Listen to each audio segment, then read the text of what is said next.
భారీ వర్షాలు బీభత్సం సృష్టిస్తున్నాయి. ఉత్తర భారతదేశాన్ని వానలు వణికిస్తున్నాయి. అస్సాం, ఉత్తరాఖండ్, మహారాష్ట్ర, ఉత్తరప్రదేశ్, పంజాబ్, బీహార్తో పాటు పలు రాష్ట్రాల్లో కుండపోత వర్షాలు కురుస్తున్నాయి.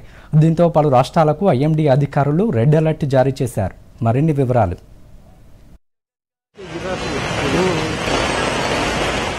కుండపోత వానలు, పోటెత్తుతున్న వరదలతో ఉత్తర భారతదేశంలోని రాష్ట్రాలు అతలాకుతలం అవుతున్నాయి. అస్సాం, ఉత్తరాఖండ్, మహారాష్ట్ర, ఉత్తరప్రదేశ్, పంజాబ్, బీహార్తో పాటు హిమాలయ ప్రాంతాలైన డార్జిలింగ్, కాలింపోంగ్, జల్పాయిగురి ప్రాంతాల్లో వర్ష బీభత్సం కొనసాగుతోంది. భారీ వర్షాలకు ఈశాన్య రాష్ట్రం అస్సోం అల్లాడిపోతోంది. వరుస వరదలతో విలవిల్లాడుతోంది. ప్రధాన నదులన్నీ ప్రమాదకర స్థాయిని దాటి పొంగి పొర్లుతున్నాయి. 29 జిల్లాల్లో దాదాపు 22 లక్షల మంది వరద బారిన పడ్డారు. వరదలు, కొండచర్యలు విరిగిపడడం వంటి దుర్ఘటనల్లో మృతి చెందిన వారి సంఖ్య 62కు చేరుకుంది.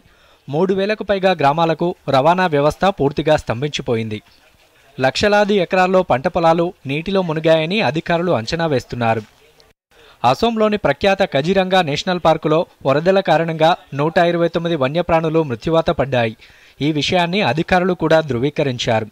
అధికారులు తెలిపిన వివరాల ప్రకారం వరదల కారణంగా ఇప్పటివరకు 6 ఖడ్గమృగాలు, 100 హగ్గుజింకలు సహా 129 వన్యప్రాణులు ప్రాణాలు కోల్పోయాయి. మరికొన్ని వన్యప్రాణులను అధికారులు రక్షించారు. Currently, flood situation in Kaziranga is slowly improving. The water has stabilized now in most of the areas. Right now, we are having 69 camps under inundated condition, and so we are expecting the water should recede in the coming days. And so far, we have rescued 97 animals, including 2 rhinos and 1 elephant calf.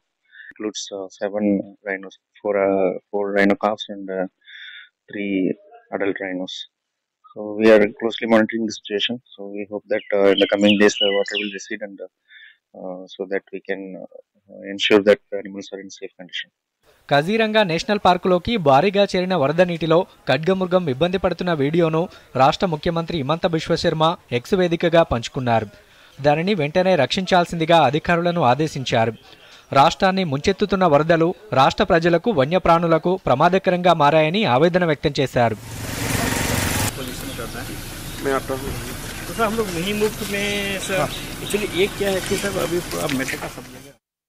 Bihar రాష్ట్రంలోనూ వరద పరిస్థితి కొనసాగుతోంది. భారీ వర్షాల కారణంగా బీహార్లోని నదులు ప్రమాదకర స్థాయిలో ప్రవహిస్తున్నాయి. కోసి, మహానంద, గండక్, కమ్లాబాలన్ నదీ పరివాహక ప్రాంతాల్లోని ఇళ్లను అధికారులు ఇప్పటికే ఖాళీ చేయించారు. బాగమతి నది ఉప్పొంగడంతో ముజఫర్నగర్, అరూయి, సుప్పి ప్రాంతాలు నీట మునిగిపోయాయి.